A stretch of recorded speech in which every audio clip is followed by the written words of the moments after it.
bonjour, Guillaume Gibaud, j'ai 27 ans, je suis parisien et j'ai créé deux marques, l'une qui s'appelle Léon Flamme et l'autre qui s'appelle le Slip Français, qui sont deux marques de vêtements et d'accessoires pour hommes fabriqués entièrement en France. J'ai toujours eu envie de monter ma boîte. Le plus dur, c'est de se dire allez, on y va. En fait, il y a tellement de choses à faire qu'on est complètement perdu. Mais ces 6 premiers mois, 9 premiers mois sont vraiment très longs, on est vraiment tout seul, c'est vraiment hyper dur. Voilà, dans l'ordre, il faut d'abord avoir une identité visuelle pour la marque. À partir de là, on peut décliner les produits, le packaging. Bon, il faut en même temps démarrer l'administratif, le compte en banque, faire les choses dans l'ordre, en essayant de perdre un minimum de temps. Donc assez vite, j'ai fait le choix de m'entourer de stagiaires que j'ai décidé de payer un peu mieux que le minimum. Le slip français, depuis le début, avait comme slogan « Voulez changer le monde, voulez changer les choses, commencez par changer de slip ». La campagne présidentielle s'est lancée, le thème du Made in France est tombé en plein dedans, donc je me suis vraiment dit on a un coup de bol là-dessus, parce que nous, on avait quand même fait le choix un an avant, donc c'est sûr que ça tombait bien. Et là-dessus arrivent les slogans des candidats, les slogans de campagne. Et le slogan de François Hollande qui dit « Le changement, c'est maintenant ». Et donc moi, comme le slogan d'avant était quand même assez proche, j'ai vraiment dit à la blague le changement de slip c'est maintenant et ça nous a vraiment fait marrer. On a détourné sur Photoshop les affiches sur notre page Facebook à la base et ça a vraiment tout de suite on a vu que ça faisait vraiment beaucoup marrer les gens.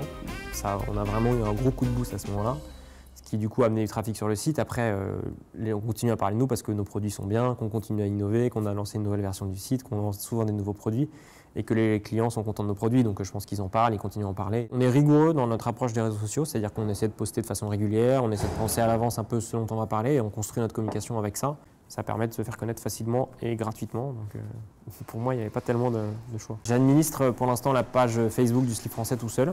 C'est pas énormément de boulot et en plus de ça je trouve ça vraiment marrant, donc je le fais moi parce que j'aime bien ça. Et en fait quand on poste quelque chose sur Facebook, quand on le fait dans le bon timing et que le truc est sympa, on a instantanément entre 50 et 60 connexions sur le site. Et notre objectif, c'est d'être distribué à 95% sur notre site internet et de venir faire ponctuellement des coups de distribution dans les grands magasins ou dans des petits concept stores qui vont nous amener un peu de notoriété. Donc là, on va aller voir Mr Fish, qui est une des boutiques qui nous distribue dans le 9e.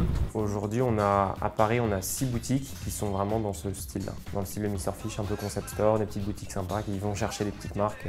On a été contacté assez vite par quelques boutiques qui nous ont repérés grâce à cette campagne. Et donc, ce qui nous a permis de distribuer chez eux assez vite. Tout le monde dit le slip français, c'est facile, il fallait y penser, machin. Il faut quand même dire que moi, au début, quand j'en ai parlé, personne n'y croyait. Tout le monde me dit, mais à qui tu vas vendre des slips et tout ça. Personne ne croyait au truc. Et voilà, un an plus tard, 10 000 slips vendus et le slip français démarre, j'espère, pour durer.